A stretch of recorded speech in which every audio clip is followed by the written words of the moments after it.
वज़ीर-ए-आज़म नरेंद्र मोदी की बक़िया 3 मरहलों के लिए इंतखाबी तशहीर जोर शोर से जारी। आज उत्तर प्रदेश में 3 और महाराष्ट्र में 1 इंतखाबी रैली करेंगे।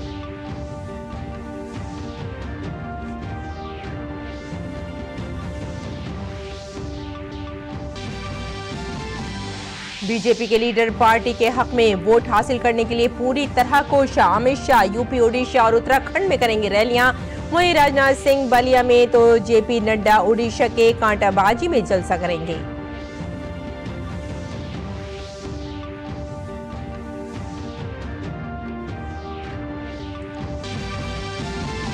इंतखाबी जंग में अपोजिशन ने भी झोंकी पूरी अपनी ताकत। राहुल, अखिलेश, रायबरेली और अमेठी में करेंगे मुश्तरका रैलियां। प्रियंका गांधी फतेहपुर में संभालेंगी कमान। केजरीवाल अमृतसर में चलाएंगे इंतखाबी मुहिम।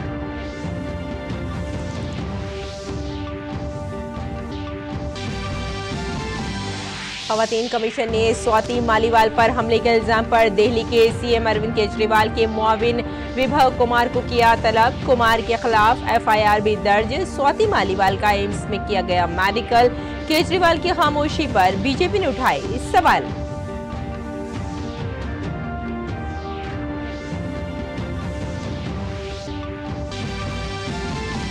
राजस्थान में पारा 45 डिग्री से ऊपर। शुमाल मगरबी भारत और बिहार में अगले 5 दिनों तक शदीद गर्मी का इम्कान, जबकि तमिलनाडु, पुडुचेरी और कराईकल में शदीद बारिश का है इम्कान।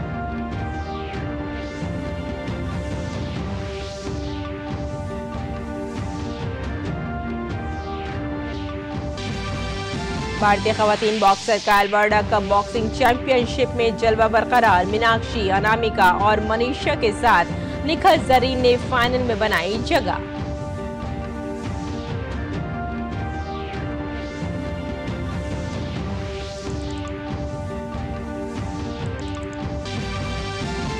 सनराइजर्स हैदराबाद और गुजरात टाइटंस के दरमियान मैच बारिश की नजर। सनराइजर्स हैदराबाद मैच मंसूख होने के साथ ही प्लेऑफ में दाखिल।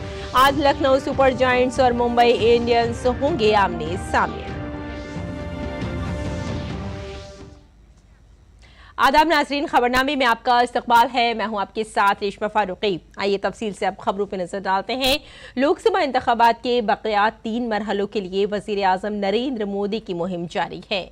वज़ीर-ए-आज़म आज 4 अवामी जलसों से खिताब करेंगे। वज़ीर-ए-आज़म उत्तर प्रदेश में 3 और महाराष्ट्र में 1 जलसा-ए-आम से खिताब करेंगे। सबसे पहले सुबह 11:15 पर वज़ीर-ए-आज़म उत्तर प्रदेश के बाराबंकी में 1 जलसा-ए-आम करेंगे। इसके बाद वो यूपी के फतेहपुर में दोपहर 1 बजे और फिर दोपहर 3 बजे हमीरपुर में जलसा-ए-आम से खिताब करेंगे। शाम पौने 7 बजे वज़ीर-ए-आज़म मुंबई साउथ सेंट्रल में 1 जलसा-ए-आम से खिताब करेंगे। एडवोकेट उज्जवल निक्कम इस लोकसभा सीट से बीजेपी के उम्मीदवार हैं। वज़ीर-ए-आज़म नरेंद्र मोदी ने एक निजी चैनल को दिए गए इंटरव्यू में कई अहम सवालात के जवाब दिए। इस इंटरव्यू में वज़ीर-ए-आज़म मोदी ने इलेक्शन कमीशन के बारे में भी खुलकर बातचीत की। उन्होंने कहा कि मुल्क को इलेक्शन कमीशन पर फख्र होना चाहिए। भारत का इलेक्शन कमीशन, भारत की इलेक्शन प्रोसेस, ये विश्व के लिए एक बहुत बड़ा अजूबा है। ये हम सबका कर्तव्य है कि हमारे देश का ब्रांडिंग करें। मैं तो चाहता हूं कि आप लोगों ने विश्व भर से अलग अलग मीडिया हाउसेस को यहां इनवाइट करना चाहिए चुनाव में। जैसे इस बार हमारे यहां कई पॉलिटिकल पार्टी के लोग आए, दुनिया भर से आए। कुछ ऑब्जर्वर के रूप में लोग आते हैं, देखने के लिए आते हैं। सचमुच में भारत का लोकतंत्र का उत्सव और भारत के सामान्य मानवी के लोकतंत्र की समझ और कितना बड़ा मैनेजमेंट है जी। लाखों लोग लगते हैं जी और समय सीमा, ये अद्भुत काम है जी। ये एक बहुत बड़ा, मैं तो मानता हूं दुनिया की यूनिवर्सिटी एक केस स्टडी है। ये एक बहुत बड़ा अचीवमेंट है हिंदुस्तान का जी। हमने गर्व करना चाहिए। वज़ीर-ए-आज़म नरेंद्र मोदी ने कांग्रेस पर हमला करते हुए कहा कि इस खानदान ने आइन के साथ धोखा किया है। सबसे पहले पंडित नेहरू ने ही आइन को बदला है। इस देश में सबसे पहले संविधान के साथ खिलवाड़ किसने किया? पंडित नेहरू ने किया। पहला संविधान में उन्होंने जो अमेंडमेंट लाए वो फ्रीडम ऑफ स्पीच को रिस्ट्रिक्ट करने वाला लाए। यानी वो लोकतंत्र के भी खिलाफ था, संविधान के भी खिलाफ था। दूसरा, उनकी बेटी लाई, प्रधानमंत्री थी वो। बेटी ने क्या किया, कोर्ट ने जजमेंट दिया कि भाई आप पार्लियामेंट में नहीं रह सकते, तो कोर्ट के जजमेंट को उलट कर दिया। देश में आंदोलन चला तो उन्होंने इमरजेंसी लगा करके सारे सब अखबारों को बंद कर दिया। उसके बाद उनके बेटे आए, साहबानों का जजमेंट आया, उन्होंने सुप्रीम कोर्ट के जजमेंट को उलट दिया, वे संविधान को बदला उन्होंने। फिर उन्होंने एक कानून लाए, जो कानून था मीडिया पर रिस्ट्रिक्शन का। देश भर में विपक्ष थोड़ा मजबूत हुआ था, मीडिया भी वाइब्रेंट होने लगा था। सब टूट पड़े कि हम फिर से इमरजेंसी नहीं आने देंगे। डर करके मारे उनको फिर वो विड्रॉ करना पड़ा। फिर उनके साथ बेटे आए तो रिमोट कंट्रोल से सरकार चल रही थी। रिमोट कंट्रोल सरकार गई, प्रधानमंत्री भी थे पद पर। संविधान की कोख से सरकार बनी थी। सरकार मुझे पसंद है नहीं पसंद नहीं चलता है, वो भारत के लोकतंत्र के द्वारा संविधान की कोख से पैदा हुई सरकार थी। संविधान की कोख से कैबिनेट बनी थी। उस कैबिनेट ने एक निर्णय किया और एक शाहजादा प्रेस कॉन्फ्रेंस बुला करके कैबिनेट के निर्णय की धज्जियां उड़ा देता है। इतना ही नहीं, कैबिनेट फिर अपने मुद्दे को रिवर्स कर देती है। इसका मतलब यह हुआ कि एक ही परिवार के 4 लोगों ने अलग अलग समय पर संविधान की धज्जियां उड़ा दी हैं। उन लोगों को संविधान के लिए इस प्रकार की गंदी हरकतें करने का जमाना चला गया। यकसा सिविल कोड के बारे में वजीर आजम नरेंद्र मोदी ने कहा कि सुप्रीम कोर्ट ऑफ इंडिया ने इस मुल्क में कम से कम 2 दर्जन यूसीसी लाने की बात कही है। पीएम मोदी ने मुल्क के आइन के समत जाने की बात की है। गोवा में यूसीसी है। मुझे बताइए, क्या गोवा के लोग एक ही प्रकार के कपड़े पहनते हैं क्या? क्या गोवा के लोग एक ही प्रकार का खाना खाते हैं क्या? क्या मजाक बना के रखा। यूनिफॉर्म सिविल कोड, इसका कोई लेना देना ही नहीं जी। भारत की सुप्रीम कोर्ट ने कम से कम 2 डजन बार कहा है कि इस देश में यूसीसी लाओ। ये झूठे नैरेटिव, और नैरेटिव कोई इंसान नहीं चलाता है। माफ करना, इस देश के मीडिया हाउस का गैर जिम्मेवार व्यवहार है जो ऐसे गलत नैरेटिव को बल देता है। एक आदमी की क्या ताकत है जी, बोलता रहेगा, कौन कौन पूछेगा जी। देश के लिए ये किसी पॉलिटिकल पार्टी का विषय नहीं है जी। देश के संविधान में लिखा हुआ है जी कि भारत को उस दिशा में जाना चाहिए। क्या उस समय के हमारे लोगों को यह था कि सबको गुलाब लगाना पड़ेगा, इसलिए यूसीसी आने वाला था? संविधान सभा में ये आया था। वजीर आजम नरेंद्र मोदी ने रिजर्वेशन से मुताल्लिक सवाल का जवाब देते हुए कहा कि मैं डंके की चोट पर कहता हूं कि जब तक मोदी जिंदा है मजहब की बुनियाद पर रिजर्वेशन नहीं होगा। और इसलिए मैं आज डंके की चोट पर लोगों को कहता हूं कि मोदी जिंदा है तब तक जो संविधान सभा की मूल भावना है कि धर्म के आधार पर आरक्षण नहीं होगा, मैं इसके लिए लड़ाई लड़ूंगा, मेरी जान खपा दूंगा मैं इसके लिए। धर्म के आधार पर आरक्षण, धर्म के आधार पर आपने देश को बांट दिया एक बार। अभी धर्म के आधार पर आप ये करोगे क्या? सिर्फ अपना पद बना रहे, चेयर मिलती रहे, इसलिए ये खेलते करोगे? देश स्वीकार नहीं करेगा। और मैं देश को एजुकेट करूंगा, उसके लिए मैं अपना जीवन खपाऊंगा।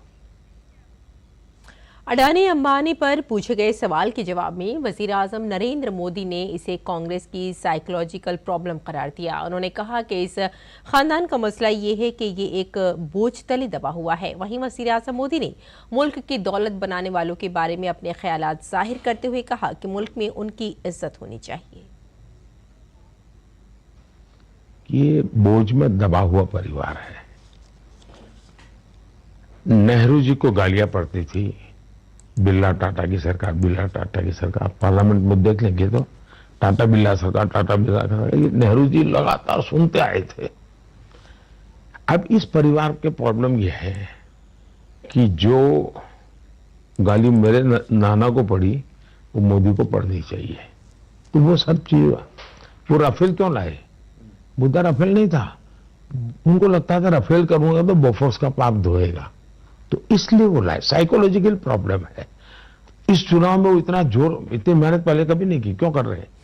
उनको लगता है अगर मोदी तीसरी बार हो गया तो मेरे पिताजी की कोई इज्जत नहीं रहेगी, मेरी नानी की दादी की इज्जत नहीं रहेगी, ये तो नेहरू के बराबर हो जाएगा। वो हर चीज उसी से कंपैरिजन करते हैं और इसलिए गालियां, ये सब उन्होंने कहीं से उधारी ली हुई गालियां हैं। जो अब दूसरा बात है, मैं लाल किले पर से बोलता हूं जी, मैं शर्माता नहीं हूं। मैं लाल किले से बोलता हूं, इस देश में वेल्थ क्रिएटर्स की इज्जत होनी चाहिए। मेरे देश में जो सक्षम लोग हैं, जो सामर्थ्यवान लोग हैं, इनकी प्रतिष्ठा बढ़नी चाहिए। हां, बेईमानी की है तो फांसी पर लटका दो, गलत तरीके से दिया है तो फांसी पर लटका दो, लेकिन मैं मेरे देश में वेल्थ क्रिएटर की इज्जत करूंगा। मेरे देश के उज्जवल भविष्य के लिए जितना मैं पूज्य भाव से मेरे श्रमिक के पसीने की चिंता करता हूं, उतने ही भाज्य भाव से मैं पूंजीपति के पैसों का भी महत्व समझता हूं। इस बार बीजेपी की इंतखाबी मुहिम 400 से ज्यादा के इंतखाबी वादे के साथ जारी है। बीजेपी के तमाम सीनियर लीडर और स्टार कैंपेनर हर सीट जीतने की पूरी कोशिश कर रहे हैं। बीजेपी के सीनियर लीडर और स्टार कैंपेनर अमित शाह आज उत्तर प्रदेश, उड़ीसा और झारखंड में रैलियां और रोड शो करके बीजेपी के हक में जीत का माहौल बनाएंगे। अमित शाह सबसे पहले यूपी के अमेठी में बीजेपी उम्मीदवार स्मृति ईरानी की हिमायत में जलसायाम करेंगे, जिसके बाद वो उड़ीसा के राउरकेला पार्लिमानी हलके में बीजेपी उम्मीदवार दिलीप रे की हिमायत में एक रैली निकालेंगे। ओडिशा के बाद शाह शाम को झारखंड जाएंगे, जहां वो बीजेपी उम्मीदवार संजय सेठ की हिमायत में रांची में रोड शो करेंगे और रियासत में पार्टी उम्मीदवार की जीत को यकीनी बनाएंगे। वहीं इस दौरान बीजेपी के सीनियर लीडर और मुल्क के वजीर दिफा राजनाथ सिंह आज उत्तर प्रदेश के बलिया में बीजेपी उम्मीदवार रविंद्र कुशवाहा की हिमायत में एक जलसायाम से खिताब करेंगे और आवाम से बीजेपी उम्मीदवारों को जीत दिलाने की अपील करेंगे। बीजेपी के कौमी सदर और स्टार कैंपेनर जेपी नड्डा आज उड़ीसा के इंतखाबी दौरे पर होंगे, जहां वो रियासत की तमाम लोकसभा सीटों और असेंबली सीटों पर बीजेपी के लिए अक्सरियत से सरकार बनाने के लिए जलसायाम करेंगे। नड्डा आज उड़ीसा के कांताबांजी में एक इंतखाबी रैली से खिताब करते हुए उड़ीसा में पार्टी की जीत को यकीनी बनाएंगे। लोकसभा इंतखाबात के 5वें मरहले की इंतखाबी मुहिम जोरों पर है। तमाम सियासी जमातें राय दहिंदगान को राग़िब करने के शब रोज़ मसरूफ हैं। जहां हुक्मरान जमात बड़े बड़े जलसे करके अपने हक में माहौल बना रही है, वहीं अपोजिशन भी इंतखाबी जंग में जोरदार तशहीरी मुहिम चला रही है। कांग्रेस पार्टी के सीनियर लीडर राहुल गांधी और एसपी सरबराह अखिलेश यादव आज अमेठी और रायबरेली में मुश्तरका रैलियां करेंगे। दूसरी जानिब कांग्रेस जनरल सेक्रेटरी प्रियंका गांधी फतेहपुर में जलसायाम करेंगी और पार्टी उम्मीदवार के हक में वोट देने की अपील करेंगी। इस दौरान राजस्थान के साबिक वजीर आला अशोक गहलोत भी उनके साथ मौजूद रहेंगे। दूसरी जानिब आम आदमी पार्टी के कन्वीनर अरविंद केजरीवाल आज पंजाब के अमृतसर से अपनी इंतखाबी मुहिम का आगाज करेंगे।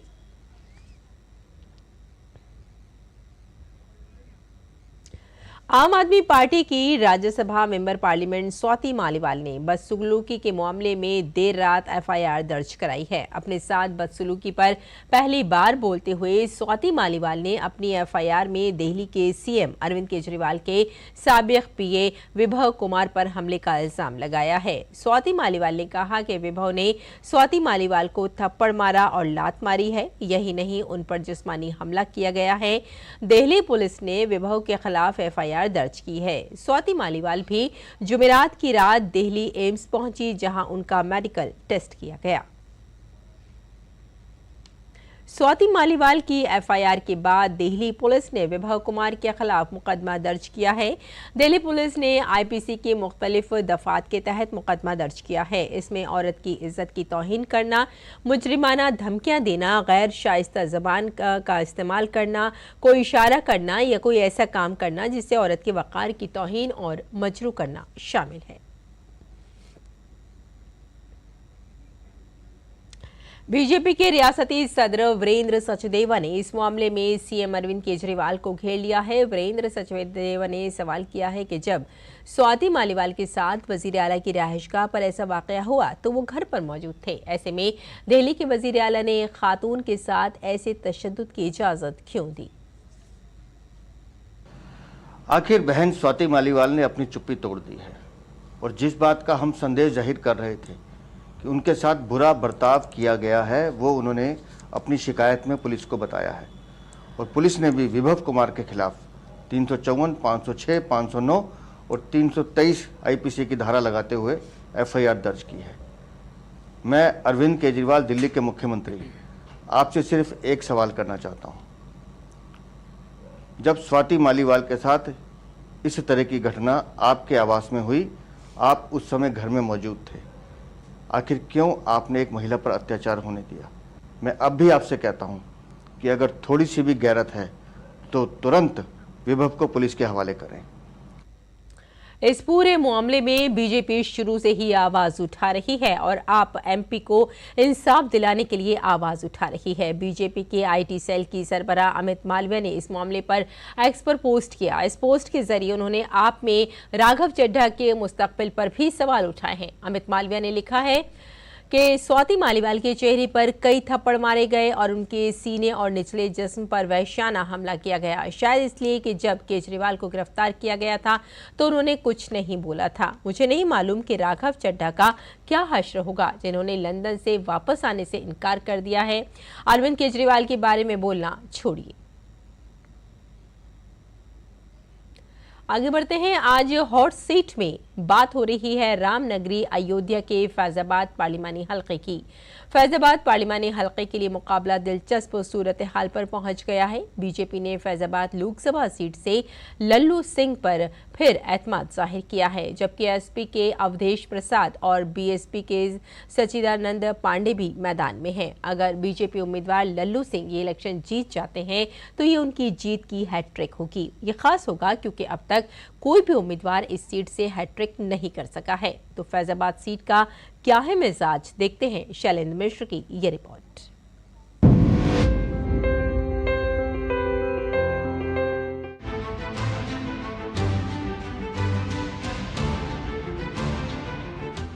उत्तर प्रदेश की फैजाबाद लोकसभा सीट पर प्रदेश ही नहीं पूरे देश की निगाह है। अयोध्या में भगवान श्री राम के भव्य मंदिर की प्राण प्रतिष्ठा के बाद ये सीट राजनीतिक तौर पर काफी महत्वपूर्ण मानी जा रही है। राम मंदिर के मुद्दे ने देश को नई सियासी तासीर दी है।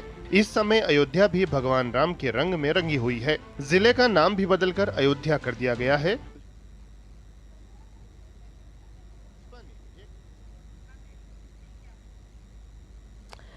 आगे बढ़ते हैं। मुंबई क्राइम ब्रांच ने एगो मीडिया कंपनी के मालिक भावेश भांडे को मुंबई के घाट पर होर्डिंग केस में गिरफ्तार कर लिया है। भावेश को मुंबई पुलिस की क्राइम ब्रांच ने उदयपुर में गिरफ्तार किया था। पुलिस इसे गिरफ्तार करके मुंबई ले गई। एगो कंपनी के मालिक भावेश भांडे पर माजी में कई बार गैर कानूनी होर्डिंग्स लगाने पर जुर्माना आयद किया जा चुका है। इससे पहले पीर को पंतनगर पुलिस ने होर्डिंग के मालिक भावेश प्रभुदास भांडे के खिलाफ एफआईआर दर्ज की थी। होर्डिंग्स लगाने का ठेका भावेश की कंपनी के पास था। इस होर्डिंग की वजह से 16 अफराद अपनी जान से हाथ धो बैठे। अब इस मामले में उनको गिरफ्तार कर लिया गया है। महकमा मौसमियात ने मुल्क के शुमाल मगरबी हिस्से और बिहार में अगले 5 दिनों तक शदीद गर्मी की पेशगोई की है। मगरबी राजस्थान, पंजाब, हरियाणा और दिल्ली के कुछ हिस्सों में पीर तक शदीद गर्मी पड़ने का इम्कान है। राजस्थान में आज पारा 45 डिग्री से ऊपर जाने का इम्कान है। हफ्ते से मशरक़ी और वस्ती भारत में भी गर्म हवाएं चल सकती हैं। महकमा मौसमियात का अंदाजा है कि 22 मई तक मुल्क की जुनूबी इलाकों में शदीद बारिश का इम्कान है। अगले चंद दिनों तक तमिलनाडु, पुडुचेरी, कराईकल, केरल और साथ में जुनूबी अंदरूनी कर्नाटक में शदीद बारिश का इम्कान है। सिक्किम, अरुणाचल प्रदेश, आसाम और मेघालय में भी पीर तक अलग अलग मकामात पर भारी बारिश का इम्कान है। जुनूब मगरबी मानसून अगले 3 दिनों के दौरान जुनूबी अंडमान समंदर और जुनूबी मशरक़ी खलीज, बंगाल और निकोबार जज़ायर के कुछ हिस्सों में भी बारिश ज्यादा होने का इम्कान है। मौसमियाती एजेंसी ने शुमाल मगरबी, वस्ती मशरक़ी भारत, महाराष्ट्र और गुजरात रियासत के कई हिस्सों में अगले 3-4 दिनों तक ज्यादा ज़्यादा से ज़्यादा दर्जा हरारत में 4 से 2 डिग्री सेल्सियस के इजाफे की पेशगोई की है।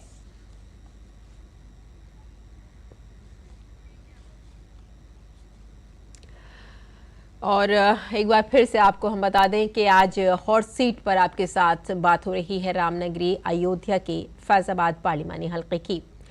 फैजाबाद पार्लिमानी हलके के लिए मुकाबला दिलचस्प सूरत हाल पर पहुंच चुका है। तो फैजाबाद सीट का मिजाज क्या है, देखते हैं शैलेंद्र मिश्र की ये रिपोर्ट।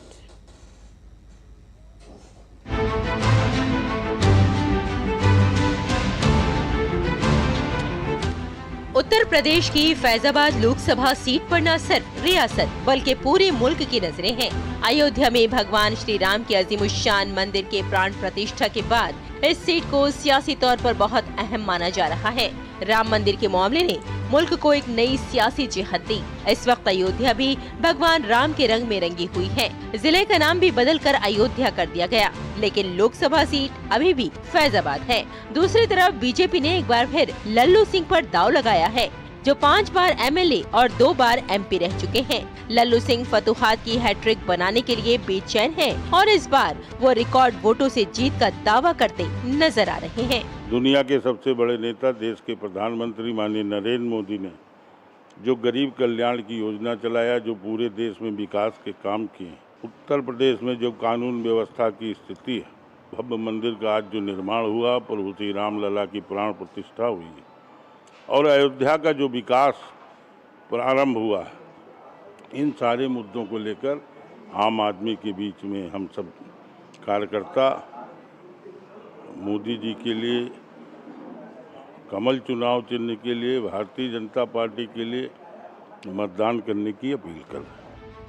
9 बार के एमएलए अवधेश प्रसाद इस सीट पर मजबूती से खड़े हैं, जो इंडी इत्तेहाद में समाजवादी पार्टी के कोटे के तहत आती है। एसपी हुकूमत में साबिक वजीर अवधेश प्रसाद तब्दीली के नाम पर अपनी जीत का दावा कर रहे हैं। मुद्दा तो आज देश को बचाने का है और इस देश में लोकतंत्र को बचाने का है। हमारी पार्टी सरकार बनेगी तो इस देश में जातीय जनगणना प्राथमिकता के आधार पर कराया जाएगा, जिससे देश के सभी लोगों को अपना अधिकार मिल जाए। गुज़िश्ता लोकसभा इंतखाबात के बाद से राम मनोहर लोहिया, कुंवर नारायण, राम प्रकाश द्विवेदी की जाए पैदाइश में काफी तब्दीलियां आई हैं। मुकामी लोगों के मुताबिक नया एयरपोर्ट, नया रेलवे स्टेशन, चौड़ी सड़कें, डिजाइनर लाइट्स सब इस तब्दीली की मुख्तलिफ जिहतें पेश कर रहे हैं। चर्चा हो रही है, लड़ाई दोनों की बढ़िया होगी, दोनों लोग ही लड़ेंगे, सपा से भी और भाजपा से भी। रोजगार बढ़ा है, लोगों का काम बढ़ा है, पब्लिक का आना हुआ है, यहाँ पे अच्छे से लोग कमा रहे हैं, बढ़िया पैसा कमा रहे हैं। यहाँ अयोध्या में तो बहुत सारा बदलाव आ गया है। यहाँ पर सड़कें अच्छी हो गई हैं, जो है आने जाने के साधन अच्छे हो गए हैं, रुकने के साधन अच्छे हो गए हैं और पानी की व्यवस्था बढ़िया हो गई है, तरह तरह के नाश्ता भोजन की व्यवस्था अच्छी है। यहाँ कोई दिक्कत इस समय नहीं है। सड़क जहाँ भी आप जाइएगा, अभी जिस रास्ते से आप आए होंगे, मैं विश्वास दिलाता हूँ कि आपके पेट का पानी नहीं हिला होगा। यही चीज़ आपको यहाँ तक आने के लिए सोचना पड़ता था। अब ये देखना दिलचस्प होगा कि 4 जून को किस उम्मीदवार की किस्मत का फैसला होगा। हम प्रतिक्रिया देख रहे हैं, अयोध्या में लोगों से उनकी राय जान रहे हैं। इस तरह से हम अलग अलग जगह जाकर लोगों से उनके मुद्दों पर बात करते हैं। लोकसभा चुनाव में क्या मुद्दा है, इस बारे में जानने की कोशिश करते हैं। कैमरामैन कमलेश कुमार के साथ शैलेंद्र मिश्र, डीडी न्यूज, अयोध्या। सुपरस्टार, मशहूर कॉमेडियन और कर्नाटक फिल्म एकेडमी के सदर साधु कोकिला ने फ्रांस में मुनक़िदा कांस फिल्म फेस्टिवल में कन्नड़ फिल्मी सनत को फरोग़ देने की हौसला अफजाई की। इस दौरान उन्होंने कहा कि वो एकेडमी के सदर की हैसियत से शिरकत कर रहे हैं। हमारे साथ में कर्नाटका के सुपरस्टार हमारे साथ जुड़े हुए हैं। आप बताइए, यहाँ पर आप कान फिल्म फेस्टिवल में आए हुए हैं, कर्नाटका को एक तरह से ऑफर कर रहे हैं, बता रहे हैं विश्व को, क्या है कर्नाटका के पास? Actually, from 30 years I'm working in Kannada film industry. Karnataka Film Academy President, Chairman for the Film Academy. We came here for officially, me and Mr. Tilok Chandra. We are planning some film projection also here. Kannada movies are doing good now, like KGF, Kantara, my movie actually. I directed 20 movies in Canada. So साथ में मैं work किया हूँ. अभी festival में हम लोग आके क्या और क्या बढ़ाना है कर्नाटका फिल्म का, उसके बारे में कुछ सेमिनार चल रहा है. यहाँ पर जब आप आते हैं कान फिल्म फेस्टिवल में, किस तरीके से आप देखते हैं विश्व स्तर पे जो सिनेमा बनती है वहाँ पर क्या और बदलाव करने की ज़रूरत है? हम जो सिलेक्शन हो रही है यहाँ पे, जिस टाइप की काइंड की मूवी सिलेक्ट हुई है, वहाँ पर क्या ज़रूरत है? और नहीं, अभी ये क्या है, ये वर्ल्ड वाइड हो गया. अभी इसका क्या होता है, वो बाउंड्री नहीं है. So any language films can run anywhere in the world. We are planning in Mysore about 100 acres के लिए एक फिल्म सिटी भी बन रहा है, फिल्म सिटी. सो उधर हम टेक्निकली टेक्नीशियंस, लोकेशंस और क्या स्टूडियोस, फ्लोर्स और क्या ये ग्रीन मैटर स्टूडियोस, एवरीथिंग हम उधर प्लान कर रहे हैं. सो वर्ल्ड से कोई भी आके कैसा भी वो फिल्म्स उधर कर्नाटक में बन सकते हैं. Language in Tamil. चलिए, आपको धन्यवाद और आपको शुभकामनाएं भी. बहुत सारी मूवीज़ इनकी आने वाली हैं और हम उम्मीद यही करेंगे कि आने वाले समय में ये ऐसे ही मनोरंजन करते रहें. कैमरा पर्सन लोकनाथ के साथ Shyama Mishra, DD news, can, France. और आइए अब जानते हैं मौसम का मिजाज.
तो नाज़रीन, खबरनामे में फ़िलहाल इतना ही. इजाज़त दें. आदाब.